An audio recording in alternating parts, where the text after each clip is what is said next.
शिक्षा कभी बेकार नहीं जाती है, शिक्षा कभी बेकार नहीं जाती, मेहनत की रोटी कमाना सिखलाती। हेलो, गुड मॉर्निंग, मैं धीरज सर। कैसे हैं आप लोग? आशा करता हूं कि अच्छे ही होंगे। तो पिछले वीडियो में हम लोग पढ़े थे फीमेल रिप्रोडक्टिव सिस्टम के बारे में, मादा जनन तंत्र के बारे में। तो आज का टॉपिक है यानी कि स्पर्मेटोजेनेसिस। ठीक है, क्या है? स्पर्मेटोजेनेसिस यानी कि शुक्राणु जनन। तो हम लोग जानेंगे कि शुक्राणु जनन होती क्या है। यानी सिंपल सी बात है कि शुक्राणु बनने की क्रिया को ही हम लोग क्या कहते हैं? शुक्राणु जनन कहते हैं। ठीक है, यानी कि मेल और फीमेल दोनों में गेमिट पाए जाते हैं, यानी कि युग्मक पाए जाते हैं। नर में जो युग्मक पाए जाते हैं उसको हम लोग नर युग्मक कहते हैं, और मादा में जो युग्मक पाए जाते हैं उनको हम मादा युग्मक कहते हैं। ठीक है, मेल गैमिट और फीमेल गैमिट। तो यानी कहने का मतलब है कि मेल में गैमिट का निर्माण किस अंग में होती है? तो टेस्टिस यानी कि वृषण में होती है। तो यानी कि वृषण में, टेस्टिस में स्पर्म बनना ही क्या कहलाएगा? स्पर्मेटोजेनेसिस यानी कि शुक्राणु जनन। तो शुक्राणु जनन होती क्या है? यानी शुक्राणु बनने की प्रक्रिया को ही हम लोग शुक्राणु जनन कहते हैं। तो आइए देखते हैं, यानी शुक्राणु जनन, शुक्राणु जनन स्पर्मेटोजेनेसिस क्या होती है? शुक्राणु जनन स्पर्मेटोजेनेसिस यानी कि स्पर्म बनने की जो प्रक्रिया होती है, शुक्राणु बनने की जो प्रक्रिया होती है उसको हम लोग क्या बोलते हैं? शुक्राणु जनन यानी कि स्पर्मेटोजेनेसिस। ठीक है, तो हम लोग जानेंगे कि शुक्राणु जनन होती क्या है। यानी कि शुक्राणु के बनने की प्रक्रिया को शुक्राणु जनन कहते हैं, बट उसकी प्रक्रिया क्या है, फॉर्मेशन होती कैसे है। तो हम लोग जानेंगे प्रोसेस उसका कि कैसे स्पर्म बनती है, स्पर्म का निर्माण होती कैसे है। ठीक है, तो आइए देखते हैं। तो कहने का मतलब है कि स्पर्म बनने की जो प्रक्रिया है, शुक्राणु बनने की जो प्रक्रिया है, वो 3 अवस्थाओं में पूर्ण होती है। 3 अवस्थाओं में पूर्ण होती है, यानी कि 3 फेज में जाकर के पूरा होती है। कौन कौन सा फेज? तो मल्टीप्लीकेशन फेज यानी गुणन अवस्था, उसके बाद वृद्धि अवस्था यानी ग्रोथ फेज, और तीसरा है मैचुरेशन फेज यानी परिपक्वन अवस्था। ठीक है, तो 3 अवस्थाओं में जाकर के शुक्राणु बनने की प्रक्रिया जो होती है पूर्ण होती है। तो आइए देखते हैं, ये क्या है? एक सेल है। ये सेल जो है टेस्टिस यानी कि वृषण में पाई जाती है। सेल जो है टेस्टिस यानी वृषण में पाई जाती है। इस सेल को हम लोग बोल सकते हैं जर्म इपिथेलियम। ठीक है, जर्म इपिथेलियम कोशिका है, सेल है। ठीक है, इसमें क्या होती है? डिवीजन होती है, यानी कि विभाजन होती है। सेल में जो होती है क्या होती है? विभाजन होती है। कौन सा विभाजन होती है? तो मिटोसिस डिवीजन यानी कि समसूत्री विभाजन। क्या होती है? समसूत्री विभाजन होती है। देखिए 2n था, यहाँ भी 2n आया। ठीक है, कौन सा विभाजन हुआ? मिटोसिस डिवीजन यानी समसूत्री विभाजन। ठीक है, उसके बाद जो है ये जो है यहाँ से यहाँ तक जो एक जल इपिथेलियम था और यहाँ से जो डिवीजन हुआ, तो इसको हम कौन सा फेज कहेंगे, कौन सा अवस्था कहेंगे? तो इसको हम मल्टीप्लीकेशन फेज यानी गुणन अवस्था कहेंगे। ठीक है, यहाँ से जो यहाँ डिवीजन का जो प्रक्रिया है, इस अवस्था को, इस फेज को हम लोग क्या बोलेंगे? मल्टीप्लीकेशन फेज यानी गुणन अवस्था। ठीक है, और यहाँ देखिए जब यहाँ जो डिवीजन होकर जो सेल बनी, फिर उसमें भी डिवीजन हुआ, फिर उसमें भी क्या हुआ? विभाजन हुआ। देखिए यहाँ विभाजन होकर के 2 सेल का निर्माण हुआ, इधर भी हुआ। तो इसको हम लोग बोल सकते हैं स्पर्मेटोगोनियम।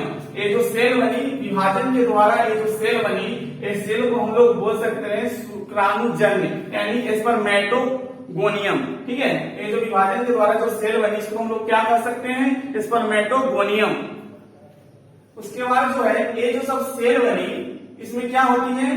ग्रोथ होती है, यानी कि ये जो सेल है आगे चलकर क्या हो जाती है? डेवलप कर जाती है, बड़ा हो जाती है, ग्रोथ कर जाती है। देखिए ये जो सेल थी ये क्या कर गई? ग्रोथ कर गई, बड़ा हो गई। ये आकार में क्या हो जाती है? बड़ा हो जाती है। ठीक है, ग्रोथ कर गई। तो इसको हम बोल सकते हैं, यहाँ जो सेल थी और यहाँ से आकर के इसका आकार जो है बड़ा हो गया, इसको हम बोल सकते हैं इस अवस्था को ग्रोथ फेज यानी वृद्धि अवस्था। इसको क्या बोल सकते हैं? ग्रोथ फेज यानी कि वृद्धि अवस्था। ठीक है, तो यहाँ वृद्धि करके बड़ा हो गया इसके आकार, इसको हम बोल सकते हैं यहाँ से यहाँ जो है इस फेज को, इस अवस्था को हम क्या बोलेंगे? ग्रोथ फेज यानी कि वृद्धि अवस्था। और ये जो सेल बनी ग्रोथ करके आकार में जो बड़ी हो गई, उसको हम लोग बोलेंगे प्राइमरी स्पर्मेटोसाइट। क्या बोलेंगे, प्राइमरी स्पर्मेटोसाइट बोल सकते हैं। ठीक है, ये जो सेल बनी ग्रोथ करके काफी बड़ी हुई इसको बोल सकते हैं प्राइमरी स्पर्मेटोसाइट। चलिए ठीक है, और उसके बाद जो ग्रोथ करके सेल बनी तो इहो में विभाजन होता है। कैसे होता है आइए देखिए। तो ये जो ग्रोथ करके जो सेल बनी इहो में विभाजन होता है। कैसे होता है, तो ऐसे होता है। देखिए ये जो है इसमें भी एक विभाजन होती है और उसमें जो मिटोसिस डिवीजन हो रही थी, लेकिन अब इसमें कौन सा डिवीजन होगा, मियोसिस डिवीजन, यानी कि मियोसिस फर्स्ट, अर्धसूत्री विभाजन फर्स्ट। ठीक है, अब इस सेल में, इस कोशिका में क्या हुई, तो इसमें भी डिवीजन हुई। कौन सा डिवीजन, तो अर्धसूत्री विभाजन। ठीक है, तो इसमें क्या हुआ, इसमें जो है डिवीजन हुआ, बंटवारा हुआ। तो कौन सा बंटवारा हुआ, तो इसमें कौन सा डिवीजन हुआ, यानी कि अर्धसूत्री विभाजन फर्स्ट। ठीक है, तो यहाँ एन यानी कि ये जो है सेल बनी, दो सेल बनी। ठीक है, अब इस सेल को हम लोग बोल सकते हैं सेकेंडरी स्पर्मेटोसाइट। ठीक है, ये जो डिवीजन के द्वारा, अर्धसूत्री विभाजन के द्वारा जो सेल बनी, इसको हम लोग क्या बोल सकते हैं, इसको हम लोग बोल सकते हैं सेकेंडरी स्पर्मेटोसाइट। क्या बोल सकते हैं, सेकेंडरी स्पर्मेटोसाइट। अब जो है ये सेकेंडरी स्पर्मेटोसाइट है। ठीक है, तो सेकेंडरी स्पर्मेटोसाइट जो सेल है उसमें भी डिवीजन होती है। कौन सा डिवीजन, फिर जो है अर्धसूत्री विभाजन होता है, यानी मियोसिस सेकेंड। इस सेल में जो होता है सेकेंडरी स्पर्मेटोसाइट में भी डिवीजन होती है। कौन सा डिवीजन, मियोसिस सेकेंड। ठीक है, मियोसिस 2, यानी कि अर्धसूत्री विभाजन सेकेंड होती है। तो फिर ये सेल का निर्माण होती है और इस सेल को हम लोग बोल सकते हैं स्पर्मेटिड्स। क्या बोल सकते हैं, स्पर्मेटिड्स, यानी शुक्राणु कोशिका भी बोल सकते हैं इसको। क्या बोल सकते हैं, शुक्राणु कोशिका।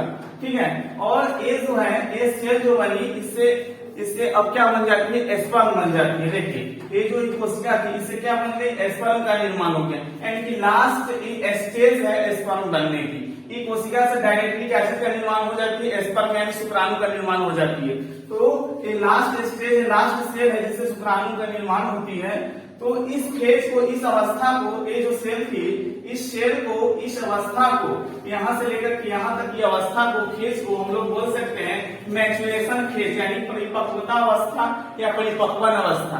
यानी कोई भी चीज जो होती है मैच्योर होती है ना, जैसे कहने का मतलब है कि बच्चा है, कोई बच्चा है और 5 साल का बच्चा, उसको शादी कर देंगे उसको बच्चा पैदा होगा क्या, नहीं। तो मैच्योर होता है, कोई भी चीज मैच्योर होगा उसके बाद ही कुछ होता है। तो ये जो सेल है मैच्योर हो गई है, अब जो है स्पर्म बनने के लिए तैयार है पूर्ण रूप से। लास्ट स्टेज है इस सेल का, इससे अब स्पर्म का निर्माण हो जाएगा। ठीक है, तो ये मैच्योर हो गया है, सेल जो है कोशिका जो है मैच्योर हो गया है। तो अब इस सेल से जो है स्पर्म का निर्माण होगा। तो इसको हम लोग मैच्योरेशन फेज यानी परिपक्वता अवस्था कहेंगे। ठीक है, तो इसमें कोई दिक्कत तो नहीं है। ठीक है, ठीक है, तो फिर मिलते हैं।